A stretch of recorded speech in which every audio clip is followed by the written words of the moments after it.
আর একবার মাজুরিয়া জোরে করল ধ্বনি দিন, একবার কৃষ্ণ প্রমানন্দে নিতাই গৌরে হরি হরি বলে হারি বলে হারি বলে হারি না বলে আরে কেন হারি মা? যদি হাতি হয় আমার মনে হয় দু চার কথা বলে হারাই তাই বলি বলে হারি বলে হারি। যদি হাঁটতে হয় তাহলে বলি হারি, না বলে আর হেরে লাভ। তা আপনারা সকলে আইসক্রিম দেখেছেন কি গোমা? দেখেছেন তো? হ্যাঁ দেখেছি। দেখেছেন কি কত খেয়েছেন? খেয়েছি। দেখবেন আইসক্রিমে যতক্ষণ পর্যন্ত তার নির্দিষ্ট জায়গার মধ্যে থাকে ততক্ষণ পর্যন্ত আইসক্রিম তার সুন্দর স্বরূপ চেহারা নিয়ে থাকে। বাবা বাবা। কিন্তু সে আইসক্রিমকে যখন এই প্রকৃতির হাওয়ার মধ্যে বের করবেন দেখবেন আইসক্রিমে গলতে গলতে গলতে গলতে একেবারে জল হয়ে যায়। ভালো করে লক্ষ্য করে দেখবেন আইসক্রিমে গলে যায়। কিন্তু আইসক্রিমের ভিতরে না কাঠি ভরা থাকে বাবা। আইসক্রিমে যতই গলে যাক না কেন ওই আইসক্রিমের ভিতরে যে কাঠি আছে কাঠিটা কিন্তু গলে না, গলে। তদ্রূপ আমি হলাম আমার এই পাল্লাদারের কাঠির স্বরূপ। আমার এই পাল্লাদার বলতে বলতে সমগ্র সদা বিন্দুকে যতই গলি তোলার চেষ্টা করুক না কেন এই কাঠি যখন আছে কোনো চিন্তা করবেন না, আবার নতুন করে আইসক্রিমই তৈরি হবে। নতুন করে আইসক্রিমই তৈরি করে আপনাদের প্রত্যেকের হাতে হাতে ধরিয়ে দিয়ে তারপর এখান থেকে নেমে যাব, তার আগে নয়। বিগত পাল্লায় ভাব রসের মাধ্যমে আমি আমার পাল্লাদারকে আহামরি কিছু জিজ্ঞাসা রাখি নাই না গো। মাত্র কয়টি কথা জিজ্ঞাসা রেখেছিলাম। প্রতিদানে পাল্লাদার দিলেন কি? দুর্গা উৎসবে ঘন্টা, ইতু পূজায় ঢাক, ময়না টিয়া উড়ি দিয়ে পাল্লাদার খাঁচায় হয়েছেন কাক। আজ হজবরল করে দিয়ে রয়ে দয়ে মিল করে অর্ধেক কথা পেটে রেখে অর্ধেক কথা আপনাদের কাছে বলে তার্জং ভাবে তার্জং ভাষা আপনাদের কাছে চলে গিয়েছে। বাবা লাপানি দেখেছেন? লাপানি দেখেছেন মা? আচ্ছা বলুন তো কেউ কে এমনি এমনি লাপায়? কেউ কে এমনি এমনি লাপায় না গো। জ্বলন কারো যদি বাবা জ্বলন না ধরে সে কিন্তু এমনি লাফাবে না, লাফাবে। তাই আমার মনে হয় আমার ওই পাল্লাটাকে জ্বলন ধরেছে। কেমন জ্বলন জানেন আপনাদের? মানে সুন্দর আসর কীর্তন হয়েছে, হরিবাসর হয়ে গিয়েছে, বুঝতে পারছেন? ধুলোট হয়ে গিয়েছে, বাতাসা পত্র ছিটিয়েছে, এখানে পরিষ্কার সাদা ধবধবের আসর, এখানে কিছু কচি কচি ঘাস আছে, বুঝতে পারছেন? এবার বাতাসা ছিটিয়েছে মা, সব বাতাসা তো কুড়িয়ে খাবা বা খাওয়া হবে সেটাতে কোনো কথা নেই। কিছু কিছু দেখবেন পরে থেকেই যায়, তাই না? তেমনি ঘাসের ফাঁকে ওই একটা বাতাসা এখন ঘাসের ফাঁকে এখন হইতেছে, মরে যায়, মরে যায়। এবার যেখানে ঘাসের ফাঁকে বাতাসা পড়া আছে সেইখানে বসায় লাল পিঁপড়েকে ঝাঁক করে বসে সে বাতাসা খাচ্ছে। আর এ মাল বাবা এর হাত কাটা মাল বটে, বুঝতে পারছেন? আমার সাত ভাইয়ের মতনই। হ্যাঁ করে বোম বাঁধেছে, বোম বাঁধ থেকে ফুটে গিয়েছে। দুটো হাতে কুনি থেকে দুটো হাতে বাদ চলে গিয়েছে। এখন গান জমেছে, আমাদের কবি গান হচ্ছে, কীর্তন গান আরম্ভ হয়ে গিয়েছে। এখন বসবে, বসু দেখে নাই যেখানে পিঁপড়ে বাতাসা লেগেছিল, বুঝতে পারছেন? বাতাসাতে পিঁপড়ে লেগেছিল সেইখানে গিয়ে মাল বসে বলেছে। এবার যেই বসে গিয়েছে সবারই তো একটা কাজ আছে, তাই না? যে ওই বাতাসাতে পিঁপড়ে লেগেছে সেইখানে বসে গিয়েছে, আরে পিঁপড়ে করেছে কি শুষ্য করে মাল এখন তলায় ঢুকে কামড়। এ তোর হাত নাই মা, যেখানে চুল কি দিয়ে ছাড়িয়ে নেবে বা আরাম নেবে। এমন সময় গানও জমে উঠেছে আর এ মাল এখন তলাতে জ্বলন ধরে গিয়েছে। এ করেছে কি যেই জ্বলন ধরে গিয়েছে করবে কি, এ তখন উঠে গিয়ে হাত নাই চুলকাবে খানিক এইদিকে ওদিকে। কীর্তনিয়া মনে মনে চিন্তা করেছিল আমার গান বোধহয় খুব ভালো হয়েছে। কেন গান যদি ভালো না হয় তাহলে তো নাচবে কেন? নিশ্চয়ই গান ভালো হচ্ছে, তাই ওই ভাই নাচছে। বলছে ও ভাই আমার গান খুব ভালো লেগেছে নাকি, এত নাচছে? গান যা হচ্ছে হচ্ছে গানের দিকে তখন মন ভর, টানের দিকে মন। হ্যাঁ কেন? আমি তাই গান শুনে লাপাই নাই, তলায় এখন জ্বলন ধরে হাত নাই যে ছাড়াবো, তাই লাপিয়ে লাপিয়ে খালি ছাড়ানোর চেষ্টা করছি। ওরে আমার তুমি, আর তোমার জন্য 3.5 দিন ভাত খাইনি আমি। হ্যাঁ, যা জানন্তি তাই বলন্তি, যা না জানেনতি তাই বলন্তি। বাবা ওপর দিকে ঠ্যাং করে ফরফরি মরুন্তি। জিজ্ঞাসা ছিল কি, যে রুদ্রাক্ষের মালা তোমরা মায়ের পূজা করছো, কিন্তু যে রুদ্রাক্ষের মালা তোমরা গলায় পড়েছো, রুদ্রাক্ষ থেকে যে মালা, অর্থাৎ শিব হচ্ছে পরম বৈষ্ণব, এই শিবের সেই রুদ্রাক্ষ সেই মালা তোমরা মায়ের মাতৃভক্ত হয়েছো, মায়ের পূজা করছো, কিন্তু বাবার মালায় তোমরা মালা গলায় পরিধান করেছো। তাহলে এ হচ্ছে বাবার মালা, তোমাদের মায়ের মালা কোনটা? উত্তর পেয়েছেন তো বাবা? কি গো বাবা পেয়েছেন? সেদিকে নাই। জিজ্ঞাসা ছিল এ জায়গায় কবি গান নয়, কবি হচ্ছে জ্ঞান। বাবা দুটো পাঁচালি গেয়ে দেবো, দুটো গান গেয়ে দিয়ে মাটি দিয়ে চলে গেলে হবে না। যেটা জিজ্ঞাসা ছিল সে জায়গায় এসে সমাধান কর।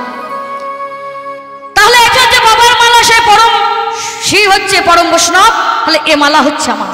তাহলে তুমি যে মাতৃ পূজা করছো, মায়ের পূজা করছো, এ মালা তোমাদের মায়ের মালা কোনটা? বাবা বলছে, বলতে বলছে তোমরা গলায় মালা নিচ্ছ তুলসী, কেউ বলে হরি। আচ্ছা বাবা কি লেখা থাকে? তুলসী গাছ লেখা থাকে না? যেখানেই যাবেন এটা হরি গাছ বলে লেখা থাকে না, থাকে কি তুলসী বৃক্ষ, তুলসী মন্দির। তাহলে আমাদের হরি তুলসী তোমাকে সে কথা বলতে হবে না, তোমাকে যে কথা বলি তোমার নিজের পাইটা সোজা করো। জিজ্ঞাসা এ জায়গায় যাক, আপনাদের এখন বলছেন হয় নাই, কিন্তু যখন ছিল তখন তো কেউ বলেন নাই। হয় নাই বলছেন, অথচ টাকাও তো দিচ্ছেন, নিশ্চয় হয়ে গেছে তাই টাকা দিচ্ছে।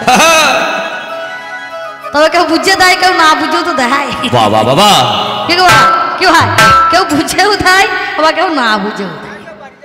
যাক, জিজ্ঞাসা ছিল তুমি যে শুধু আমরা তিলক করি না, তিলক তো তুমি করছো, আমরা সাদা তিলক নেই আর তুমি লাল। তাহলে এই যে লাল রক্ত তিলক তোমরা কপালের মধ্যে পরিধান করেছো, তিলক এঁকেছো, এ তিলক তোমার মেষের নয়, ছাগলের নয়, মহিষেরও নয়, তবে এই লাল রক্ত তিলক তুমি পেলে কোথায়? আপনারাও গান শুনছেন, আমিও শুনছি, তবে আপনারা সামনে বসে শুনছেন, আমি একটু বসে। আপনারা গান শুনছেন, মাগো হি হি হু হু হু করে খুব হাসছেন, আর আমি অদূরে বসে থেকে হু হু হু করে লঙ্কা বাটার মতো জ্বলছি, মনে মনে চিন্তা করছি কতক্ষণে যাব আর গিয়ে কতক্ষণে গায়ের জ্বালা মিটিয়ে। জিজ্ঞাসা ছিল হে শাক্ত ভাই, ছাগল বলি দিচ্ছ, পাঠা বলি দিচ্ছ, বেশ খাচ্ছ মাংস, কিন্তু যে মহিষ বলি তোমরা দান করছো, যে মহিষ বলি দাও, সেই মহিষের প্রসাদ তোমরা ভক্ষণ করো। যদি করে থাকো তাহলে বললো কোথায় সেই মহিষ মাংস তোমরা ভক্ষণ করেছ? উত্তর পেয়েছেন বাবা? পেয়েছেন? সেদিকে তাহলে মহিষের, সে মহিষের আজকে সেই ভক্ষণ যদি কোথাও করে থাকো তা বলো, তাহলে সে ভক্ষণ তোমরা করো না কেন? মা লহ লহ জিহ্বা বাহির করে আছে, মায়ের রক্ত মাখা জিহ্বা, জিহ্বা থেকে মায়ের আমি দেখতে পাচ্ছি রক্ত যা ঝরে গিয়েছে ঠিক বাবা, রক্ত বীজ অসুরকে দমন করার জন্য। কিন্তু এই জিহ্বা থেকে সরু সুতার মতো দেখছি একটা রক্তের বিন্দু ঝুলছে, এই রক্তের বিন্দুটার নাম কি? তুমি বলছো এ কেমন? না, এ হচ্ছে বাবা আমাদের যে রক্ত জিহ্বা সরু সুতার মতো ঝুলছে বিন্দু, সে বিন্দুটা তুমি পেলে কোথায়? সে কবে থেকে বা তার জন্ম হলো, আর কেনই বা সে আজকে বিন্দু আকারে ঝুলছে মায়ের ওই জিহ্বা থেকে ঝরে যাচ্ছে, যেতে যেতে সম্পূর্ণ পড়ে নাই, এখনো বিন্দু হয়ে লেগে আছে। যাক বলেছে, বললেন, উনিও বলেছেন, আমিও বলছি, হলো না বলবো না। কার কতটা হয়েছে কার কতটা হয়নি বাবা বিচার করার জন্য তো আমাদেরকে নিয়ে আসেননি। আজকে আমাদেরকে নিয়ে এসেছেন, দুদিকে দাঁড় করে দিয়েছেন, আজকে আমরা দুদিকে দুপক্ষের উকিল দাঁড়িয়ে গেছি, বিচারক হচ্ছেন আপনারা, যার স্বরূপ। গান হয়ে যাবে, কালকে হোক পরশু হোক, আপনারা বিচার করবেন কার গান কেমন হলো না হলো, তাই না কাকা বাবু? আর আমরা বিচারে রায় পাবো কখন? যদি আবার এখান থেকে গান করতে এসে আবার যদি দুটো বাইনা পাই, আবার যদি ঢাক পাই, আমরা বুঝবো যে গানের রায় ভালো হয়েছে। যাক, হলো না বলে লাভ নাই, হয়েছে। আপনাদের হলেও এখন আমাকেও হতে হবে। তবে আমার আঘাত লেগেছে এক জায়গায়, আর শাক্ত ভাই এসে মলম দিচ্ছে আর এক জায়গায়। তুমি যে রামপ্রসাদের কথা বলছো, তুমি যে রামকৃষ্ণদেবের কথা বলছো, তুমি যে বাবা খাবার কথা বলছো, এটাকে শুধু শাক্ত, এনারা কি বৈষ্ণব নন? মাতৃ পূজা করলে শক্তির উপাসনা যারা করে তারাই হচ্ছে শাক্ত। তাহলে শক্তির উপাসনা বলতে শুধু ওই কালীর ভজনাই বটে? শক্তির উপাসনা বলতে কি শুধু ওই কালীর ভজনাটাই বটে? শক্তি, তাহলে শক্তি বলতে আমরা জানি কাকে? যাক বলেছে। আজকে আমি হলাম বৈষ্ণব, এই বৈষ্ণব তত্ত্ব, বৈষ্ণব জিনিস বলছে না যে তোমরা তিলক নিচ্ছ, গলায় মালা নিচ্ছ, ঝোলা নিচ্ছ, সর্বদাই মাথা মুন্ড করে দেখবে একটা চৈতন্য আমরা রেখে দিচ্ছি, সোজা হয়ে থাকে, অ্যান্টানার মতো সারো হয়ে থাকে। কেন বলুন তো? না, যাতে সেই গোবিন্দের সঙ্গে কানেকশনটা ভালো হয় নাকি? আর মালা ঝোলা এগুলো নিয়ে আগে নিজের দেহকে যদি না শুচি করা যায়, তাহলে মনকে কখনো শুচি করা যায় না। আগে নিজের দেহকে পবিত্র করতে হবে, আর বৈষ্ণব হতে গেলে নিজের দেহকে না শুচি করলে কখনো অন্তরে সে শুচি আসবে না। আচ্ছা, তুমি যে মায়ের পূজা করছো, তুমি যে মায়ের পূজা করছো, তুমি যে মামা মামা বলে রাখছো, আচ্ছা মায়ের পূজা যে করছো তুমি কার নামে পূজা করছো? আজমন মন্ত্রটা কি গো? যে কোনো পূজা বলুন, পাঠ বলুন, যা কিছু বাবা পূজা পাঠ অর্চনা করতে হোক না কেন, তাহলে সেটা বাবা করে কার? আজমন মন্ত্রটা কি? ওং বিষ্ণু, তাই তো বাবা? তুমি মায়ের পূজা করছো কিন্তু বলছো ওং বিষ্ণু, ওং বিষ্ণু, ওং বিষ্ণু। তাহলে আমরা হলাম সেই বিষ্ণু যা থেকে এই জগৎখানা তৈরি হয়েছে। বলতে বলতে বলছেন না, উনি বলে গিয়েছেন, আপনারাও শুনেছেন, আমিও শুনেছি। যদি তাই হলো, যেদিন রাবণ নিধন যজ্ঞ হলো, রাবণ নিধনে যেদিন যজ্ঞ করা হলো, রাবণ নিধনে যজ্ঞে তুমি মাকে পূজা দিয়েছিলে, তুমি পরম বৈষ্ণব হয়ে। হ্যাঁ, রাবণ নিধনে যজ্ঞ হয়েছিল যেদিন, তুমি করলে কি না মায়েকে পূজা দিয়েছিলে তুমি রাম হয়ে, সেদিন রাবণ নিধনে যজ্ঞে তুমি অকালে বোধন করেছিলে, সেদিন পরম বৈষ্ণব হয়ে পূজা করেছিলাম। কেন না? যেদিন প্রভু রামচন্দ্রের সীতা হারিয়ে গিয়েছিল, তাই না? আর নিজের স্ত্রীর শোকে প্রভু রাম তিনি যখন কেঁদে কেঁদে কেঁদে কেঁদে এখানে ওখানে বেরোচ্ছে, চারিদিকে যখন ঘুরে ফিরছে, চারিদিকে যখন ঘুরে যাচ্ছে, চারিদিকে সেই সীতা সীতা সীতা বিহনে এই জীবনে আমার বৃথা, সেই সীতাকে কোথায় গেলে আমি সেই সীতা দর্শনে পাবো, কোথায় গেলে সেই সীতার মুখখানায় আমি হেরবো। সীতা সীতা করে যখন সীতার বিরহে পাগল হয়েছিলেন, সেদিন পরম বৈষ্ণবী মা দুর্গা তিনি সীতার রূপে ধারণ করে সেদিন গিয়েছিলেন পরম বৈষ্ণব সেই রামকে ভোলাতে, আমার সঙ্গে তুমি এসে বলো না, যতই সব তুমি একই দেহ করতে পারো না কেন, একই রকমের দেখতে হও না কেন, তুমি যে ত্রিনয়না, তোমার সেই আর একটা চক্ষু কিন্তু তুমি থাকতে পারো নি মা। তুমি আজ আমার গুরুমা, গুরুমায়ের সঙ্গে এ মিলন হয় না, গুরু মায়ের সঙ্গে মিলন হবে না। তুমি যে আমার গুরুমা, আমি যে চিনতে পেরেছি তুমি আমার গুরু মাতা। সেদিন মিলন যখন করলেন না, বলে বেশ আমার মনোবাসনা পূর্ণ হলো না, আমার মনোবাসনা পূর্ণ করতে হবে, বলেছিলেন বেশ করব।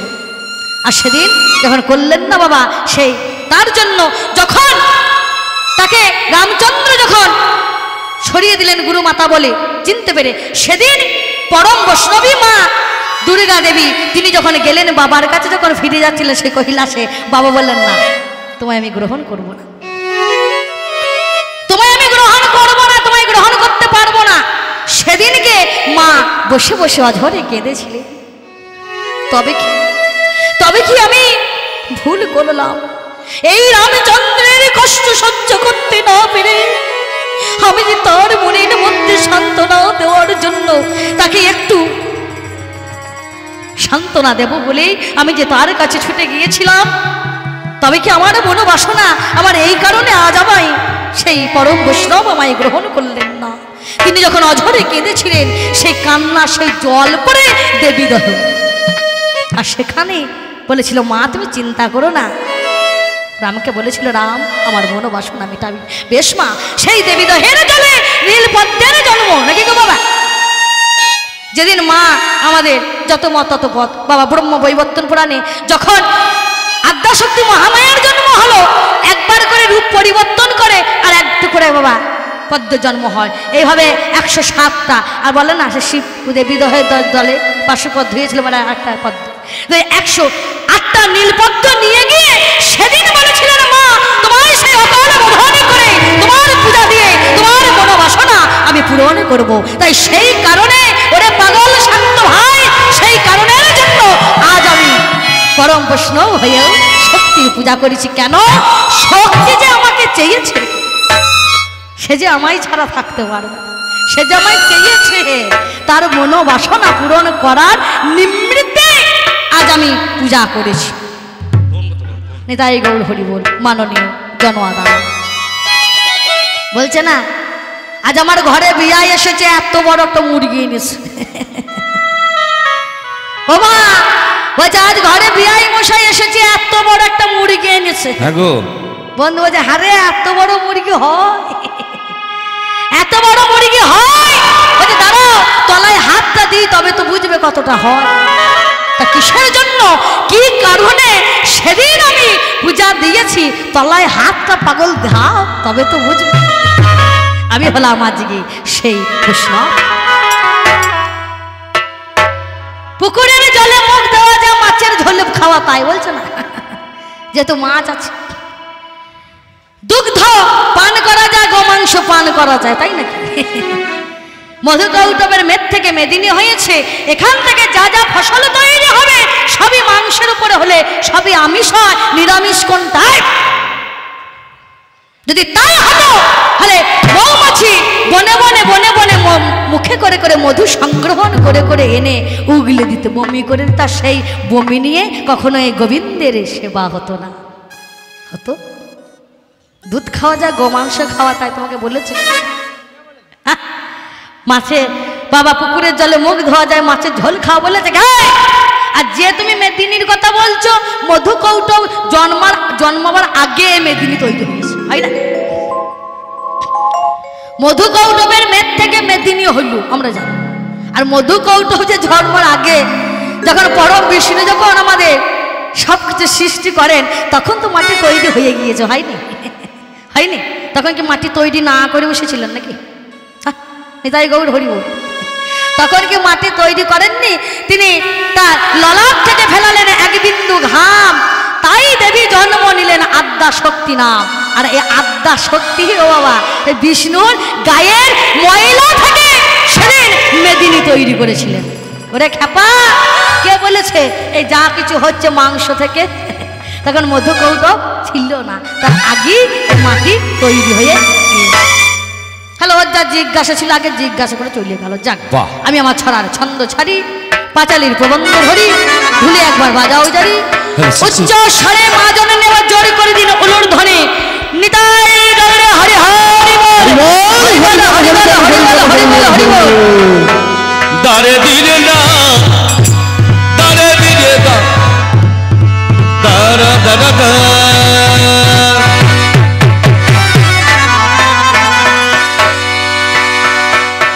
ঢোলের টোনটা তুলুন তো।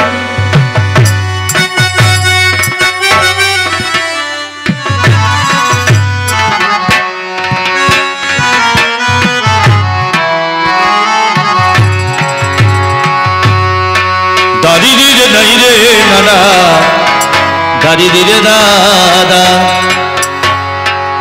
দারি দিরে গাই রে নানা, দারি দিরে দা, দারি দিরে দাই রে নানা, দারি দিরে দা, দারি দিরে দাই রে নানা, দারি দিরে দা, দারি দিরে দাই রে নানা, দারি দিরে দা, দারি দিরে নাই রে নানা, দারি দিরে দা।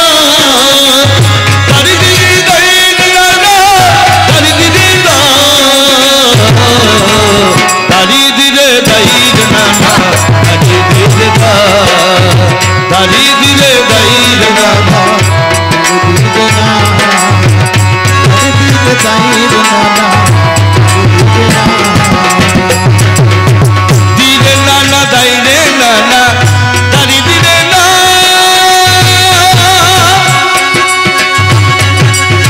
দারি দিরে দাইরে নানা দারি দিরে না দারি দিরে দাইরে নানা দারি দিরে না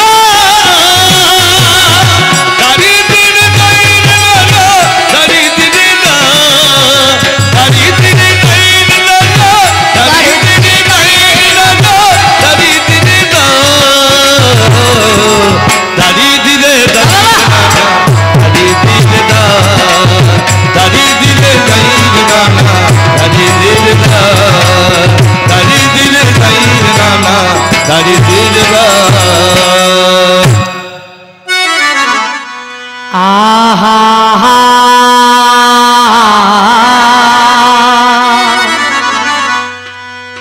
হলো না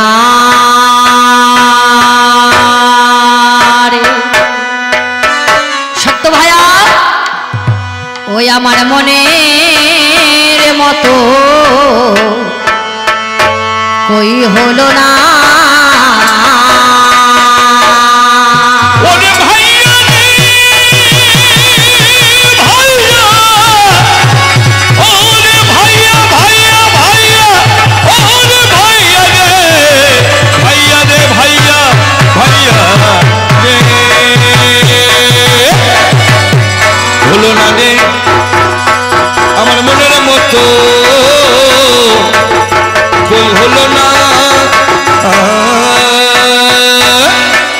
হলো না রে আমার মনের মতো কই হলো না হলো না রে আমার মনের মতো কই আমার মনের মতো আমার মনের মতো মনের মতো আমার মনের মতো কই হলো না মনের মতো কই হলো না রে আমার মনের মতো কই হলো না রে আমার মনের মতো কই হলো না রে আমার মনের মতো কই হলো না রে আমার মনের মতো কই হলো না রে আমার শান্ত ভাইয়ার কথা শুনে আপনাদের মনের মতো হলেও হতে পারে বাবা, কিন্তু আমার একটু কেমন কেমন হয়ে গিয়েছে। মনে হয় আর দু একদিন আরাম দিলে ভালো হতো গো। মা জননে ধান সিদ্ধ করেন, কেউ উঠানে মেলেন, কেউ ছাদে মেলেন। হ্যাঁ গো, এখন যদিও বা ধান সিদ্ধ চলে গিয়েছে, মুড়ি ভাজাও চলে গিয়েছে নাকি গো? হ্যাঁ গো, এখন মায়ে ভাজা মুড়ি ভাজা চলে গিয়ে এখন বাবা ভাজা মুড়ি হয়ে গেছে। তবুও দেখবেন গ্রাম অঞ্চলে গৃহস্থ ঘরে এখনো দেখবেন ধান সিদ্ধ মুড়ি ভাজা কিছু কিছু পাওয়া যাবে, না যাওয়া নয় না। হ্যাঁ গো, মায়েরা ধান সিদ্ধ করেন, করে উঠানে মেলে দেয়, ছাদে মেলে দেয়, পায়ে করে নাড়াচাড়া করবার পরে ধান যখন শূন্য শূন্য হয়, মা জননী করেন কিনা পায়ের গোড়াল থেকে চাপ দেয় বাবা, তাই না কাকা বাবু? চাপ দিয়ে পাক মেরে দিয়ে দু চারটে চাল বের করে সেই মায়ের মুখে দেয়। নিজে যদি না বুঝতে পারে, তাই তো মাসিমা পাশে যদি কোনো মাসিমা যায়, কাকিমা যায়, তাকে ডাক দিয়ে দিতে এবার শুনুন তো, সে যখন যাবে আবার যাবেন, আবার করেন কিনা আবার পায়ের গোড়ালিতে চাপ দিয়ে পাই করে পাকে মেরে দিয়ে দু চারটে চাল বের করে সেই মায়ের মুখে দেয়। আর সেই মা সেই চাল পেয়ে বলে কি, বলে হইয়েছে, তবে মনে হচ্ছে একটু কেমন কেমন মরে যায়, আমার মনে হয় আর দু এক নাড়ন দিলে জিনিসটা ভালো। তা হলো না রে আমার মনের মতো কই হলো না, হইয়েছে তো কেমন। ও তুমি মাঝে নদীতে, ও তুমি মাঝে নদীতে ডুবে বলে ওরে কোলে কি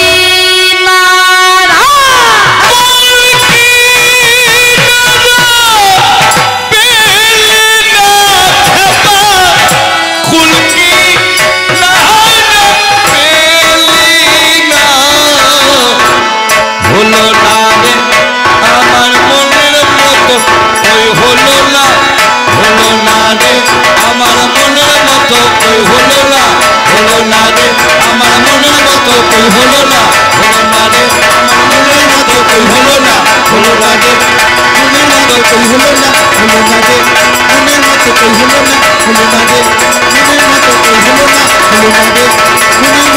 হলো না হলো না রে মনের মতো কই হলো না রে মনের মতো কই হলো না রে মনের মতো কই হলো না রে বাবা বাবা ভাব দেখুন গোলাহারি নাচ ভাব হলো না রে মনের মতো আমার মনে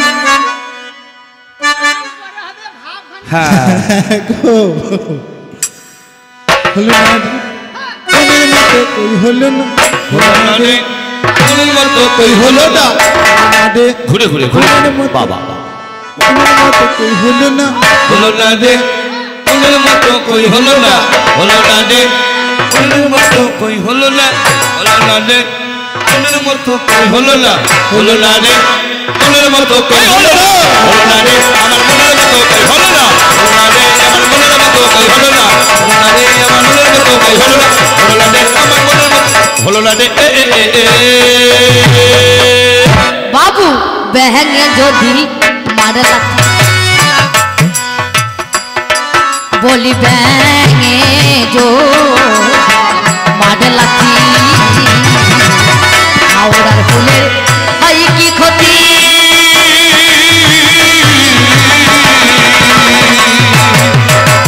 ব্যাঙে যদি মারে লাথি হাওড়ার ফুলে হয় কি ক্ষতি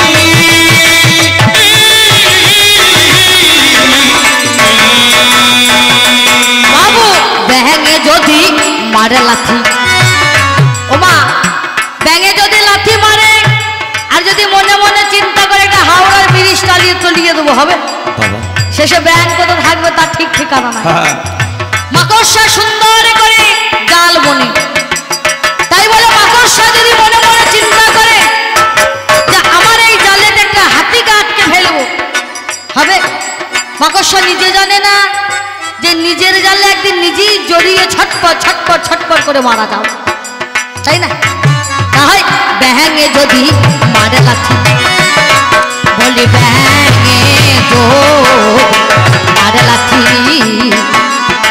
হাওড়ার ফুলের হয় কি ক্ষতি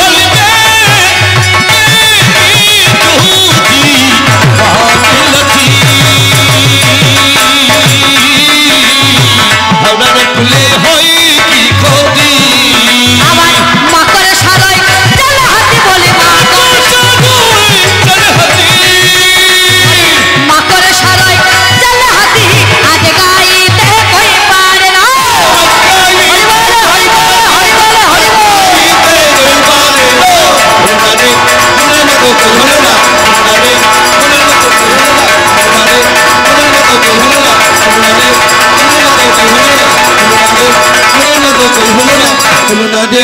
মনের মতো কই হলো না মনের মতো কই হলো না রে মনের মতো কই হলো না রে মনের মতো কই হলো না রে মনের মতো কই হলো না রে মনের মতো কই হলো না রে মনের মতো মনের হলো না রে আমার মনের মতো কই হলো না রে মনের মতো কই হলো না রে মাগো সিদ্ধ ধানে হবে না বলি সিদ্ধ ধানে হবে না এর দুধে হবে না দই হবে না এর দুধে হবে না মাগো সিদ্ধ ধানে হবে না খই ও মা সিদ্ধ ধানে কখনো খই হয় গো মা খোলাতে খাপুরিতে যতই নাড়াচাড়া করুন খই হবে না চিড়ে হবে কিন্তু খই পাওয়া যায় না সিদ্ধ ধানে চিড়া হবে কিন্তু খই হবে না রাম ছাগল অনেকটা লম্বা হয় তাই বলে কেউ যদি ভাবে আমার ঘরে রাম ছাগল আছে আর বলদের দরকার নাই কিন্তু তাকে বাবু ওই রাম ছাগল দিয়ে তার ঘাড়েতে জোয়ান হাল চাপিয়ে দিয়ে হাপাপা করে জমি দেবো চষে নেবো হবে হাড়ি 20 হবে না আর যার যেখানে গাছ সেখানেই মানো তাই সিদ্ধ ধানে হবে না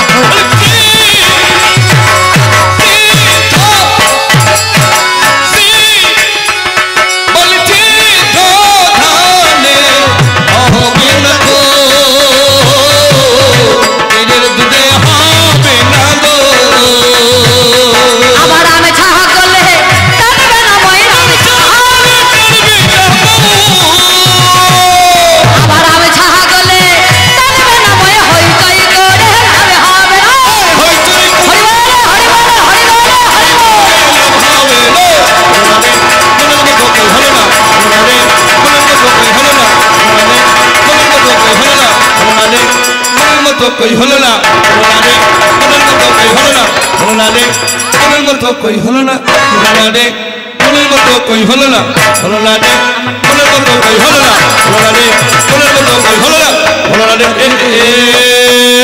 এ হয় না তা হবে না হয় না হবে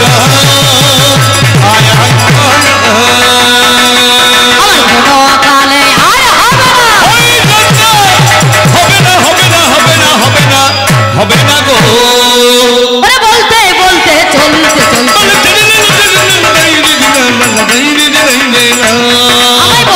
বলতে চলতে চলতে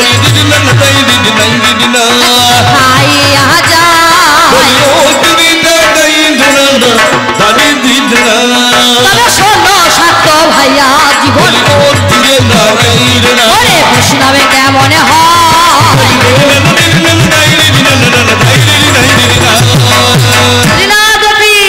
শুনেছেন তাই না তরুর এবং সহিষ্ণু না অমানি না মানদে না কীর্তনিয়া সদা হরি তাই তো বাবা বৈষ্ণব হতে গেলে এমন লক্ষণ তৃণা দপি সহিষ্ণু তৃণাদেব শুনেছেন ও বাবা যদি ঘাসের উপরে কেউ যদি দলিয়ে চলে যায় ঘাস যেমন মাথা নত হয়ে থাকে যেমন উচ্চশির আস্তে আস্তে আবার হয় পুনরায় সে যেমন সঙ্গে সঙ্গে সে যেমন উচ্চ শির হয়ে যেমন প্রতিবাদ করে না তদ্র তরুণ এবং সহিষ্ণু না গাছকে কাটলে পরে আঘাত করলে পরে গাছ কিন্তু নীরবে সহ্য করে যায় অমানিন মানদে না যার মান নেই তাকে মানবা অমানিন মানদে না কীর্তনিয়া সদা হরি যার মান নেই তাকে মান দাও হরিবল হরিবল তবেই তো হলো সে বৈষ্ণব অমানিন মানদে না কীর্তনিয়া সদা হরি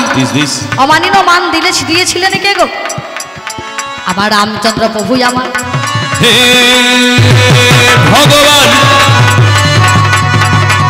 তুমি করুণার অবতার করুণার অবতার তুমি দয়া দয়া দয়াময়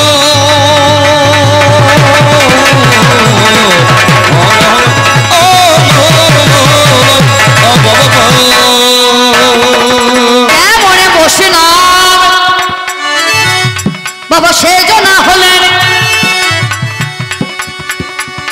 ওরে অমানিন মানদেনা দিয়েছিলেন ওরে চন্ডালের মেয়ে চন্ডাল কন্যা সেই সবরী গায়ে তার ছিন্ন বস্ত্র মাথার কেশ উস্কো ভুস্কো গায়ে যদি দাগ দেওয়া যায় খড়ি হয়ে যাবে সাদা হবে এই অবস্থা চন্ডাল কন্যা তিনি হয়েও আমার বনে বনে সেজনা ফল তুলে আনে ওরে কোন ফলটা মিষ্টি কোনটা টক বুঝিল এবারে এবারে করে তিনি সর্বদাই সংগ্রহ করে আনেন সেই ফল ফল তোলে এনে মনে এটুকু আশা নিয়ে একদিন আসবে আমার সেই ভাঙা কুঠি এই আশা করে তিনি প্রত্যেক দিন বনে বনে ফল চয়ন করতেন আর তুলে আনতেন আমরা কুড়িয়ে আঁচলের মধ্যে রাখতেন ছিন্ন বস্ত্র সে আম আবার চলে যেত আবার তাকে কুড়িয়ে আঁচলের তলে রেখে যত্ন করে বুকের মধ্যে টিপে ধরে রাখতেন মুখে দিয়ে আগে নিজে খেয়ে দেখতেন কোনটা মিষ্টি ও মা যেটা মিষ্টি যেটা স্বাদ ভালো সুস্বাদ সেটাকে নিয়ে যত্ন করে রেখে দিত যেটা টক বা তিতো না না এই ফল যদি দেওয়া হয় একটু কষ্ট হবে তিনি যে কষ্ট পাবেন সেটাকেই ফেলে দিতে তাহলে কেমন বুঝতে পারলেন অমানিন মানদেনা দিয়েছেন তিনি চন্ডাল কন্যা হয়েও সেদিন প্রভু আমার গেলেন গো কি বলিব হাই ওরে সুন্দরে করে ফুলে তুলিতেন হে তাই প্রত্যেক দিনে দিতেন ঝাল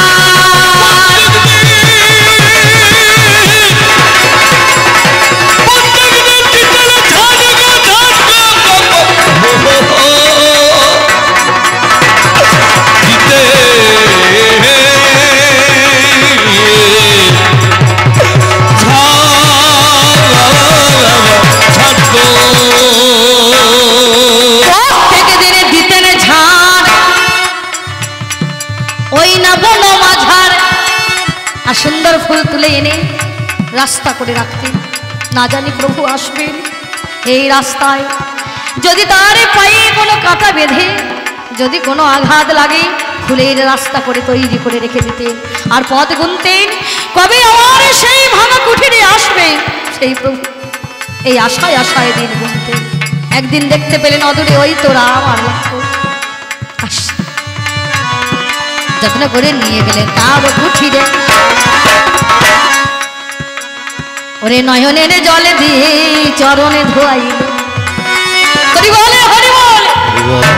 নয়নের জল দিয়ে চরণে ধৌত করে দিয়ে মাতার কেশ করে সুন্দর করে যুগল চরণে মুছিয়ে দিয়ে তার যেই আছে বাবা একটু ভালো জানি। ওরে যত্ন করে প্রভুকে দিয়েছেন খায়, আরে প্রভু আমার এসেছে আমার এই দ্বারে, আমার এই আমার মতোই অমানিকে মান দিতে এসেছে। সে ফল যত্ন করে প্রভুর কাছে লক্ষণে দেখে রেখে গেল। রাম বললেন না লক্ষ্মণ, বৈষ্ণবের যে এ ধর্ম নয়, দয়া ক্ষমা সব কিছু বাবা সে এতো ফল প্রভু নিজে খেলে খাইনি বাবা, খেয়ে অমানিন মানও দিয়েছিলেন। আরে এই যে আমার পরমে বৈষ্ণব, আমার বৈষ্ণবের এমন ধারা হয়ে গেল, আমার মানে দিয়ে সেজন আগে দিয়েছিলেন ধন্য, যত্ন করে মানে পেয়ে ধন্য হয়ে যায়। সন্ধ্যা করে নাম এখানে তার লেখা হয়, তাই তো বলি কি বলিব সত্য ভাইয়া ওরে কি বলিব ভাবের কথা জানার গানি দলে, তাই তো বলে এমন ধারা তোমার কাছে গায়। ওরে এ যে আমার হলো বৈষ্ণব মহতি সবাই, তুমি জানো না জানো না জানো না জানো না, ওরে এমন কথা আর বলো না, জানো না জানো না, এমন কথা আর বলো না, জানো না জানো না। ওই সেই নদীয়ার বুকে চাপাল গোপাল তোমার মায়ের পূজা করত, যেদিনে কষ্টবাদী হলো কই তোমার মা তোকে রক্ষা করতে পারলো না। সে যে শক্তির উপাসক, সে যে শক্তি পূজারিনী, শক্তির পূজার হয়েও যেদিন তার কুষ্ঠব্যাধি হলো সেদিন তো কই তোমার মা গেলেন না, কারণ মা জানেন বলছে না যে পরম বৈষ্ণব তিনি মায়ের চরণের তলা, কারণ যে মা যে শক্তির কথা বলছো সে মা যে পরম বৈষ্ণবী, মা পরম বৈষ্ণবী আর বাবা হলেন বৈষ্ণব। নিতাই গৌর হরিবোল হরিবোল, মা যে পরম বৈষ্ণবী আর বাবা হলেন পরম বৈষ্ণব। বলছে না পায়ের তলায় ঘুটিতে পা, ঘুটিতে পা মারে, স্বামীর বুকে পা দিয়েছে মা, জগৎকে কি শিক্ষা দিয়েছে। তাই তো এই হেন কলিযুগের মায়েরা আজও বাবাদের গায়ে পা লাগলে প্রণাম করে না। হরিবোল হরিবোল হচ্ছে বাবা একই বিছানায় শুয়ে আছেন মা, না জানি রাত্রিকালে কে কার বুকের উপরে পা চাপিয়ে শুয়েছেন, হরিবোল হরিবোল। কিন্তু সকালবেলায় ঘুম থেকে উঠে নিয়ম কি মায়েদের, ও মা বাবাদের দুটি হাতে করে নিয়ে বাবাদের চরণ দুটিকে মাথায় না, তাই না? তিনি হলেন পরম প্রতি আমার জীবনের জীবনের সার এসেছি বুঝিতে আমি চরণ তাহার। এই প্রতি সেবা দিয়ে ওই বীরভূমে পদ্মা আসলে জয়দেব পেয়েছিলেন। নিতাই গৌর হরিবোল হরিবোল হরিবোল। তাহলে আর এখন মায়েরা করেন কি গো বাবা, বিছানা শুয়ে আছে, বাবারে যদি বাবা আগে শুয়ে বসেছে বিছানা মশাই টাঙা থেকে, কাকা বাবু কিছু মনে করেন সত্যি করে বলুন, মশাই টাঙা থেকে কত বেজা ও খাচ্ছে আমি খাটি না। হ্যাঁ গো, চার কোণে মশাই টাঙা, চার কোণে লাগ মেরে দিচ্ছি, গায়ে পা থেকে যাচ্ছে প্রণাম করার নাম। হরিবোল হরিবোল। আচ্ছা মা পা দিয়েছে টুটিতে ভুটিতে, বাবা পরমে বৈষ্ণব দেখো সদাশিব, তার কোনো কষ্ট আছে? পায়ের তলায় যে পড়ে আছে বলছে, হ্যাঁ পড়ে আছে, তো পরে না পরে থাকে না, কখন পরে পায়ের তলা? পায়ের তলাই তো পড়েনি, তাই গৌর হরি বল। পায়ের তলাতেই তো পড়ে। মায়ের রং কালো, নিতাই হরি বল হরি বল। মায়ের রং কালো, রাত্রির রঙও কালো। আর বাবাতে মায়েতে খেলা করতে ভালো, সে রাত্রি কালো। আর খেলার শেষে সেই পায়ের তলায় এই সদা শিবই আমাদের পড়ে থাকে। হরি বল হরি বল হরি বল। বাবাতে মায়েতে মুখে মুখ লাগিয়ে পাকে পাক নাই। তাহলে খেলার শেষে আমাদের সেই সদা অর্থাৎ সাদা সে আমাদের পায়ের তলায়। এবার বাবা বুঝতেই পারছেন, কলা ছাড়িয়ে বিক্রি হয় না, এখানে বুঝে নিতে হয়। চরণের তলার বাবার পায়ে যে বাবার বুকে যে পা দিয়ে আছে, মায়ের কোনো কষ্ট, বাবার কোনো কষ্ট বুঝছেন? কোনো কষ্টও নাই, হাও নাই, চাও নাই, বাবাও না পাটা হাত দিয়ে মারছে ঘুম। সাদা মনে কোনো কষ্ট নাই। দেখো শুয়ে আছে, আর দেখো শুয়ে শুয়ে শুয়ে থাকলে কি হবে? শুয়ে শুয়ে এমন খোঁচা দিয়েছে, মায়ের এক হাত জিভ বেরিয়ে গেছে। হরি বল হরি বল হরি বল। এক হাত জিভ বেরিয়ে হয়েছে। তোমার জিভ বেরুলে জিভ ঢুকবে কবে? এ জিভ যে বের করে দাঁড়িয়ে আছিস মা, এ জিভ ঢুকাতে পেরেছিস? এ জিভ ঢুকবে কবে?